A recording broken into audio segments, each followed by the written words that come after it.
स्वागत है आप सभी का हमारे RWR SSC चैनल पे। यदि आप भी SSC GD दिल्ली पुलिस या यूपी पुलिस किसी भी कॉम्पिटिटिव एग्जाम की तैयारी कर रहे हैं तो बिल्कुल सही वीडियो पे आए हैं।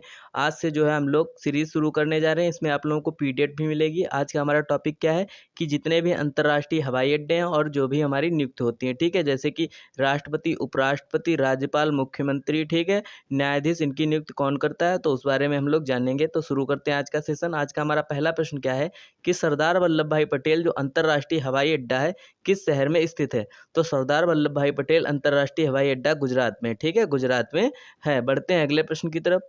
अगला प्रश्न हमारा क्या है कि कडप्पा हवाई अड्डा, जो देखिए कडप्पा, तो कडप्पा हवाई अड्डा कहाँ है? आंध्र प्रदेश में, आंध्र प्रदेश में है, ठीक है। बढ़ते हैं अगले प्रश्न की तरफ। अगला प्रश्न हमारा क्या है कि कांडला हवाई अड्डा, देखिए कांडला हवाई अड्डा, एक हवाई अड्डा आप लोगों के एग्जाम में जो है आ सकता है, ठीक है। तो SSC GD वाले या दिल्ली पुलिस वालों के लिए इंपॉर्टेंट टॉपिक है। तो कांडला हवाई अड्डा भी हमारा कहाँ है? गुजरात में, ठीक है। सरदार वल्लभ भाई पटेल कहाँ है? गुजरात में। और कांडला हवाई अड्डा कहाँ है? गुजरात में। बढ़ते हैं अगले प्रश्न की तरफ। बीजू पटनायक अंतर्राष्ट्रीय हवाई अड्डा कहाँ स्थित है? ठीक है, तो बीजू पटनायक अंतर्राष्ट्रीय हवाई अड्डा ये हमारा कहाँ स्थित है? या जो है भुवनेश्वर में स्थित है, ठीक है, ओडिशा, ठीक है। ओडिशा की राजधानी क्या है? भुवनेश्वर, ठीक है। बढ़ते हैं अगले प्रश्न की तरफ। अगला प्रश्न हमारा क्या है कि छत्रपति शिवाजी जो है अंतर्राष्ट्रीय हवाई अड्डा यह कहाँ है? तो जो है शिवाजी अंतर्राष्ट्रीय हवाई अड्डा कहाँ है? मुंबई में, ठीक है। छत्रपति शिवाजी अंतर्राष्ट्रीय हवाई अड्डा कहाँ है? मुंबई में। बढ़ते हैं अगले प्रश्न की तरफ। अगला प्रश्न हमारा है कि इंदिरा गांधी अंतर्राष्ट्रीय हवाई अड्डा कहाँ है? तो यह सभी लोग जानते होंगे, इंदिरा गांधी अंतर्राष्ट्रीय हवाई अड्डा कहाँ है? दिल्ली में। इंदिरा गांधी अंतर्राष्ट्रीय हवाई अड्डा कहाँ हमारा? दिल्ली में। बढ़ते हैं अगले प्रश्न की तरफ। अगला प्रश्न हमारा है कि वीर सावरकर अंतर्राष्ट्रीय जो हवाई अड्डा है कहाँ स्थित है? वीर सावरकर अंतर्राष्ट्रीय हवाई अड्डा कहाँ स्थित है? तो यह जो है अंडमान और निकोबार द्वीप समूह की राजधानी जो पोर्ट ब्लेयर है उसमें स्थित है, ठीक है। वीर सावरकर कहाँ है? पोर्ट ब्लेयर में स्थित है। अगला हमारा है कि गया, देखिए गया अंतर्राष्ट्रीय हवाई अड्डा कहाँ स्थित है? तो गया अंतर्राष्ट्रीय हवाई अड्डा हमारा बिहार में, ठीक है, बिहार में स्थित है, बिहार में स्थित है। अगला प्रश्न हमारा क्या है? देखिए गया बिहार में ही एक स्थान पड़ता है, गया, ठीक है, तो गया में ही हो जाएगा, ठीक है, जहाँ जो है महात्मा बुद्ध को ज्ञान प्राप्त हुआ था, बोध गया में, ठीक है। अगला प्रश्न हमारा क्या है कि किस शहर में केम्प-गोड़ा अंतर्राष्ट्रीय हवाई अड्डा है? ठीक है, केम्प-गोड़ा हवाई अड्डा है। तो यह जो है पेट में भी आ चुका है, तो इसका सही उत्तर हो जाएगा बेंगलुरु, ठीक है, बेंगलुरु इसका सही उत्तर हो जाएगा। केम्प-गोड़ा अंतर्राष्ट्रीय हवाई अड्डा कहाँ है? बेंगलुरु में है। अगला प्रश्न हमारा क्या है कि राजा भोज हवाई अड्डा कहाँ है? तो राजा भोज हवाई अड्डा कहाँ है? तो राजा भोज अंतर्राष्ट्रीय जो हवाई अड्डा है यह हमारा है भोपाल में, ठीक है। भासे भोज भासे भोपाल, ठीक है, भासे भोज भासे भोपाल हो जाएगा। अगला प्रश्न हमारा क्या है कि गलत जोड़े का पता लगाइए, ठीक है। तो डॉक्टर बाबा साहेब अम्बेडकर अंतर्राष्ट्रीय हवाई अड्डा नागपुर, ठीक है, नागपुर, तो यह सही हो जाएगा। नेताजी सुभाष चंद्र बोस अंतर्राष्ट्रीय हवाई अड्डा कोलकाता, बिल्कुल सही है। जयप्रकाश नारायण अंतर्राष्ट्रीय हवाई अड्डा पटना, बिल्कुल सही है। ये जो है अन्ना अंतर्राष्ट्रीय हवाई अड्डा कोच्चि में नहीं है, यानी कि बी वाला हमारा ऑप्शन गलत हो जाएगा। बढ़ते हैं अगले प्रश्न की तरफ। अगला प्रश्न हमारा क्या है कि हुबली अड्डा, देखिए हुबली हवाई अड्डा कहाँ स्थित है? तो हुबली हवाई अड्डा हमारा कहाँ है? कर्नाटक में, ठीक है। कहाँ है हुबली हवाई अड्डा? कर्नाटक में स्थित है, ठीक है, हुबली, हुबली कहाँ है? कर्नाटक में है। अगला प्रश्न हमारा क्या है कि देवी अहिल्याबाई होलकर, देखिए यह पूछा भी जा चुका है, देवी अहिल्याबाई होलकर अंतर्राष्ट्रीय हवाई अड्डा किस शहर में है? तो जो है अहिल्याबाई होलकर यह हवाई अड्डा हमारा इंदौर में, ठीक है, इंदौर में है। बढ़ते हैं अगले प्रश्न की तरफ। अगला प्रश्न हमारा क्या है कि बागडोगरा हवाई अड्डा कहाँ स्थित है? तो बागडोगरा, तो देखिए बागडोगरा हवाई अड्डा जो हमारा है यह हमारा हवाई अड्डा कहाँ स्थित है? यह सिलीगुड़ी में स्थित है, ठीक है, बागडोगरा, ठीक है, डोगरा से हो जाएगा सिलीगुड़ी, ठीक है, सिलीगुड़ी हो जाएगा, बागडोगरा सिलीगुड़ी में। और यदि आप लोगों को PDF चाहिए है तो डिस्क्रिप्शन बॉक्स में लिंक दे दी जाएगी, वहाँ से डाउनलोड कर लीजिएगा। और यदि आप लोग चैनल पर नए हैं तो प्लीज़ चैनल को सब्सक्राइब कर लीजिएगा। अगला प्रश्न हमारा क्या है कि राजीव गांधी अंतर्राष्ट्रीय हवाई अड्डा कहाँ है? तो राजीव गांधी अंतर्राष्ट्रीय हवाई अड्डा हमारा हैदराबाद में, ठीक है, राजीव गांधी अंतर्राष्ट्रीय हवाई अड्डा हमारा कहाँ है? हैदराबाद में है। बढ़ते हैं अगले प्रश्न की तरफ कि श्री गुरु गोविंद सिंह जी हवाई अड्डा कहाँ स्थित है? ठीक है, तो श्री श्री गुरु गोविंद सिंह हवाई अड्डा कहाँ है? तो यह हमारा है नांदेड़ में, ठीक है, नांदेड़ में जो है हमारा श्री गुरु गोविंद सिंह हवाई अड्डा है।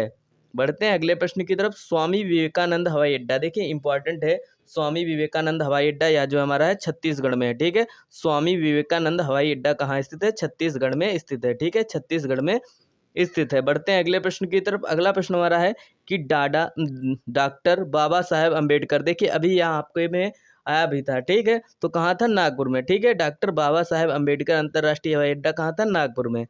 बढ़ते हैं अगले प्रश्न की तरफ। अगला हमारा डी ब्रूग हवाई अड्डा कहाँ स्थित है? ठीक है, तो डी ब्रूग हवाई अड्डा हमारा कहाँ है? असम में, ठीक है।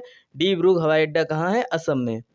बढ़ते हैं अगले प्रश्न की तरफ। अगला प्रश्न हमारा क्या है कि मदुरै, देखिए मदुरै, मदुरै नाम ही आ रहा है तो आप लोग जानते भी होंगे, मदुरै एक शहर है तमिलनाडु में, ठीक है। मदुरै अंतर्राष्ट्रीय हवाई अड्डा कहाँ है? तमिलनाडु में, तमिलनाडु में मदुरै।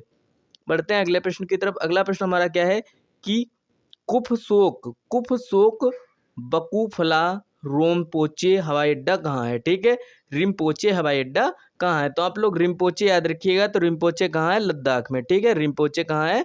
लद्दाख में। बढ़ते हैं अगले प्रश्न की तरफ।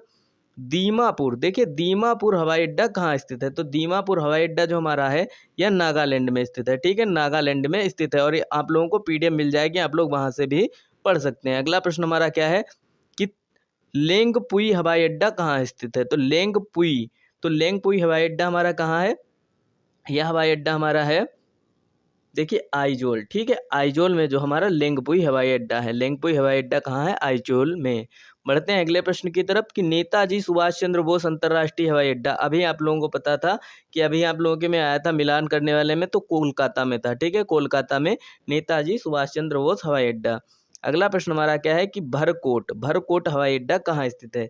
तो भरकोट हवाई अड्डा हमारा कहाँ है? उत्तराखंड में। उत्तराखंड में क्या है? भरकोट हवाई अड्डा। भरकोट हवाई अड्डा कहाँ है? उत्तराखंड में। बढ़ते हैं अगले प्रश्न की तरफ कि जाली ग्रांट हवाई अड्डा कहाँ है? ठीक है, तो जाली ग्रांट हवाई अड्डा हमारा कहाँ है? जाली ग्रांट हवाई अड्डा हमारा देहरादून में, ठीक है। तो देख लीजिए उत्तराखंड में कौन सा था? उत्तराखंड में भरकोट और जाली ग्रांट, ठीक है। जाली भरकोट कहाँ हो जाएगा? देहरादून, यानी कि उत्तराखंड की राजधानी क्या है? देहरादून। बढ़ते हैं अगले प्रश्न की तरफ। चौधरी चरण सिंह अंतर्राष्ट्रीय हवाई अड्डा कहाँ है? चौधरी चरण सिंह अंतर्राष्ट्रीय हवाई अड्डा कहाँ है? तो चौधरी चरण सिंह हवाई अड्डा कहाँ है? लखनऊ में, ठीक है, हमारे लखनऊ में है। बढ़ते हैं अगले प्रश्न की तरफ कि श्री गुरु रामदास अंतर्राष्ट्रीय हवाई अड्डा कहाँ स्थित है? श्री गुरु रामदास अंतर्राष्ट्रीय हवाई अड्डा कहाँ है? अमृतसर में, ठीक है, अमृतसर में श्री गुरु रामदास अंतर्राष्ट्रीय हवाई अड्डा है। बढ़ते हैं अगले प्रश्न की तरफ कि लाल बहादुर शास्त्री हवाई अड्डा किस शहर में स्थित है? तो लाल बहादुर शास्त्री हवाई अड्डा कहाँ है? हमारा वाराणसी में स्थित है, ठीक है। लाल बहादुर शास्त्री अंतर्राष्ट्रीय, देखिए लाल बहादुर शास्त्री हवाई अड्डा कहाँ है? वाराणसी में है। बढ़ते हैं अगले प्रश्न की तरफ। बिरसा मुंडा हवाई अड्डा कहाँ स्थित है? तो बिरसा मुंडा, देखिए बिरसा मुंडा इंपॉर्टेंट है, या कहाँ है? रांची में, ठीक है, रांची में है। अब इसके बाद हम लोग किस पे आ जाएंगे? नियुक्तियों पर, ठीक है, कोई कौन है जो किसकी नियुक्ति करता है। तो बढ़ते हैं इस पे। तो देखिए पहला हमारा क्या है, किसी राज्य के राज्यपाल की राष्ट्रपति के द्वारा नियुक्त होती है पर किसकी सलाह पर? ठीक है, तो राज्यपाल की जो राष्ट्रपति के द्वारा नियुक्त होती है किसकी सलाह पर होती है? प्रधानमंत्री की, ठीक है, प्रधानमंत्री की सलाह पर होती है, ठीक है। और राष्ट्रपति की नियुक्ति कौन करता है? राष्ट्रपति की नियुक्ति कौन करता है? मुख्य न्यायाधीश, ठीक है, मुख्य न्यायाधीश। बढ़ते हैं अगले प्रश्न की तरफ। राष्ट्रपति अपना त्यागपत्र किसे दे सकता है? तो राष्ट्रपति अपना त्यागपत्र किसे देगा? उपराष्ट्रपति को, ठीक है, राष्ट्रपति अपना त्यागपत्र किसे देगा? उपराष्ट्रपति को। बढ़ते हैं अगले प्रश्न की तरफ। अगला प्रश्न हमारा क्या है कि निम्नलिखित में से कौन सी नियुक्ति भारत के राष्ट्रपति द्वारा नहीं की जा सकती है? ठीक है, नहीं की जाती है। तो लोकसभा के अध्यक्ष की नियुक्ति, ठीक है, लोकसभा के अध्यक्ष की नियुक्ति जो है राष्ट्रपति के द्वारा नहीं की जाती है। सेना प्रमुख की नियुक्ति, वायुसेना प्रमुख की नियुक्ति और भारत के मुख्य न्यायाधीश की नियुक्ति कौन करता है? भारत का राष्ट्रपति करता है। अगला प्रश्न हमारा क्या है कि भारत के राष्ट्रपति की नियुक्ति कौन करता है? भारत के प्रधानमंत्री की नियुक्ति कौन करता है? तो भारत के प्रधानमंत्री की नियुक्ति कौन करेगा? राष्ट्रपति। राष्ट्रपति की नियुक्ति कौन करता है? मुख्य न्यायाधीश। अगला हमारा प्रश्न क्या है कि हटाने के लिए भारत के राष्ट्रपति के खिलाफ, यानी कि राष्ट्रपति के पद पर, राष्ट्रपति को उसके पद से हटाने के लिए राष्ट्रपति के खिलाफ महाभियोग के आरोप को प्राथमिकता दी जाती है किसके द्वारा? ठीक है, किसके द्वारा? तो संसद के दोनों सदनों द्वारा, ठीक है, संसद के दोनों सदनों द्वारा। अगला प्रश्न हमारा क्या है यदि राष्ट्रपति के पद पर रहते हुए मृत्यु हो जाती है तो उपराष्ट्रपति के पद पर अधिकतम कितनी अवधि के लिए कार्य कर सकता है। यानी कि उपराष्ट्रपति जो है राष्ट्रपति के पद पर जो है अधिकतम कितने दिनों के लिए कार्य कर सकता है। तो इसका सही उत्तर हमारा हो जाएगा 6 महीने तक। ठीक है, 6 महीने तक जो है अगर राष्ट्रपति की अकाल मृत्यु हो गई है तो 6 महीने तक जो है उपराष्ट्रपति कार्यभार संभाल सकता है। अगला प्रश्न हमारा क्या है कि कार्यकाल में प्रवेश करने से पहले भारत के राष्ट्रपति को पद की शपथ कौन दिलाता है। तो पद की शपथ कौन दिलाता है, तो इनको जो है मुख्य न्यायाधीश, ठीक है, मुख्य न्यायाधीश पद की शपथ दिलाता है। ठीक है, राष्ट्रपति को शपथ कौन दिलाता है, मुख्य न्यायाधीश। अभी आप लोगों को बताया था। अगला प्रश्न हमारा क्या है कि निम्नलिखित में से किसे जो है भारतीय संघ के लिए कैबिनेट मंत्री का दर्जा प्राप्त है। किसे जो है भारतीय संघ के लिए कैबिनेट मंत्री का दर्जा प्राप्त है। तो योजना आयोग के अध्यक्ष को, ठीक है, योजना आयोग के उपाध्यक्ष को जो है दर्जा प्राप्त है, कैबिनेट मंत्री का दर्जा प्राप्त है। बढ़ते हैं अगले प्रश्न की तरफ। अगला प्रश्न हमारा है कि एक व्यक्ति जो संसद का सदस्य नहीं है, ठीक है, एक व्यक्ति जो संसद का सदस्य नहीं है उसे राष्ट्रपति द्वारा कितनी अवधि के लिए मंत्री के रूप में नियुक्त किया जा सकता है।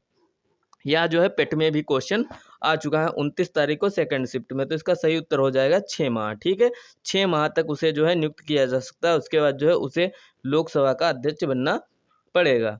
अगला प्रश्न हमारा क्या है कि विधान परिषद से राज्यसभा को अलग करने की सुविधा है। ठीक है, विधान परिषद से राज्यसभा को अलग करने की सुविधा है। तो किसमें है, महाभियोग की शक्ति। ठीक है, महाभियोग की शक्ति। अगला प्रश्न हमारा क्या है कि लोकसभा अध्यक्ष द्वारा चुना जाता है किसे। ठीक है, लोकसभा अध्यक्ष द्वारा किसे चुना जाता है, लोकसभा के सदस्य। ठीक है, लोकसभा अध्यक्ष द्वारा चुना जाता है किसे, लोकसभा के सदस्य। यानी कि लोकसभा अध्यक्ष को कौन चुनता है, लोकसभा के सदस्य। अगला हमारा क्या है कि निम्नलिखित में से कौन भारतीय संघ के भीतर एक नए राज्य बनाने की शक्ति रखता है। यानी कि जो है राज्य बनाने की शक्ति कौन रखता है। तो इसका सही उत्तर हो जाएगा राष्ट्रपति। ठीक है, राष्ट्रपति जो है शक्ति रखता है।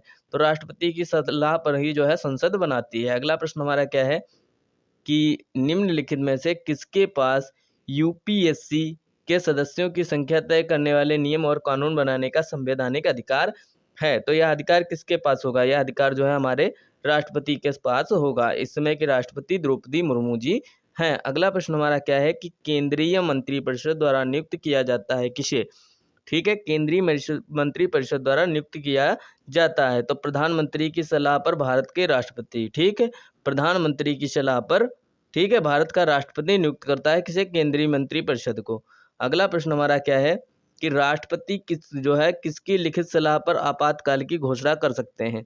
तो राष्ट्रपति जो है प्रधानमंत्री की सलाह पर आपातकाल की घोषणा निश्चित कर सकते हैं। ठीक है, आपातकाल की घोषणा निश्चित कर सकता है कौन, राष्ट्रपति। किसकी सलाह पर, प्रधानमंत्री की सलाह पर। अगला हमारा है राज्य लोक सेवा आयोग के अध्यक्ष और सदस्यों को किसके द्वारा नियुक्त किया जाता है। ठीक है, तो राज्य लोक सेवा आयोग के अध्यक्ष और सदस्यों को किसके द्वारा नियुक्त किया जा सकता है। तो इसका सही उत्तर हमारा हो जाएगा राज्यपाल। ठीक है, राज्य लोक सेवा आयोग के अध्यक्ष और सदस्यों को किसके द्वारा नियुक्त किया जा सकता है, राज्यपाल। और जो है मुख्यमंत्री की नियुक्ति कौन करता है, राज्यपाल करता है। और राज्यपाल की नियुक्ति कौन करता है, राष्ट्रपति करता है। अगला प्रश्न हमारा क्या है कि यूपीएससी के अध्यक्ष की नियुक्ति कौन करता है। तो यूपीएससी के अध्यक्ष की नियुक्ति कौन करेगा, राष्ट्रपति। ठीक है, यूपीएससी ठीक है, ये अध्यक्ष की नियुक्ति कौन करेगा, राष्ट्रपति। अगला प्रश्न हमारा क्या है कि उपराष्ट्रपति के खिलाफ महाभियोग की कार्रवाई शुरू की जा सकती है। ठीक है, महाभियोग की कार्रवाई शुरू की जा सकती है। ठीक है, क्या इसका सही उत्तर हो जाएगा, केवल राज्यसभा में। ठीक है, केवल राज्यसभा में जो है उपराष्ट्रपति के खिलाफ जो है महाभियोग की कार्रवाई शुरू की जा सकती है, क्योंकि उपराष्ट्रपति जो होता है राज्यसभा का प्रमुख होता है। अगला हमारा प्रश्न है कि भारत के मुख्य न्यायाधीश की नियुक्ति होती है किसके द्वारा। ठीक है, तो भारत के मुख्य न्यायाधीश की नियुक्ति कौन करेगा, भारत का राष्ट्रपति। ठीक है, भारत का राष्ट्रपति। अगला प्रश्न हमारा क्या है कि भारत के मुख्य चुनाव आयुक्त की नियुक्ति कौन करता है। तो भारत के मुख्य चुनाव आयुक्त की नियुक्ति कौन करता है, राष्ट्रपति। ठीक है, यदि आप लोगों को वीडियो पसंद आया तो प्लीज़ चैनल को सब्सक्राइब कर लीजिएगा और आप लोगों को डिस्क्रिप्शन बॉक्स में लिंक मिल जाएगी, वहां से डाउनलोड जरूर कर लीजिएगा। और आज से जो है आप लोगों की कल से करंट की क्लास चल जाएगी। ठीक है, धन्यवाद।